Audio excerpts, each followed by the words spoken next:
Dumating nang in-order namin blender online kaya pinabuksan ko na ito sa kapatid ko. At bumungad kagad ang smile ni Coco Martin. Ay, ang ganda ng bago namin blender. Mas mataas nga ito kaysa sa huli namin blender pero same brand lang. Mabibinyagan na nga ito dahil ngayong araw ay gagawa kami ng smoothie. Let's make banana choco cookie oat smoothie.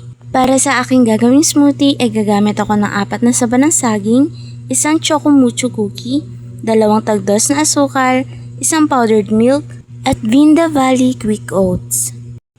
Dito ay isa-isa ko nang binalatan at inilagay ang mga saging. Mahilig nga kami mag-blender ng prutas guys, lalo na kapag avocado at saging.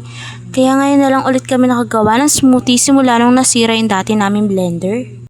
1 tagdos na asukal na nga lang nilagay ko dito para hindi masyadong matamis. At naglagay na rin ako ng powdered milk. Naglagay na rin ako ng oats at mukhang naparami pa ata ang lagay ko pero ayos lang para mas masarap. Ibinuhos ka na rin pala dito yung 5 pisong yelo na binili ko sa tindahan. Kung wala nga kayong mabiling tube ice guys, pwede kayong gumamit ng buo na yelo pero kailangan nyo muna i-crack bago ilagay sa blender. Naglagay na rin ako ng 1 tasang tubig bago ko i-blender. Nakakatulong talaga na may blender kami sa bahay kasi pag madalas kami mag-shake ng prutas, nakakaiwas kami sa pag-inom ng soft drinks. O diba guys, healthy na, iwas UTI pa. At ready na nga ating smoothie kaya sinalin ko na ito sa tasa. Nakadalawang tasa nga ako dito guys. At hindi nga lang soft drinks sa may iwasan ko, pati na rin ang cravings ko sa milk tea. Ang sarap nga nito guys at ang refreshing.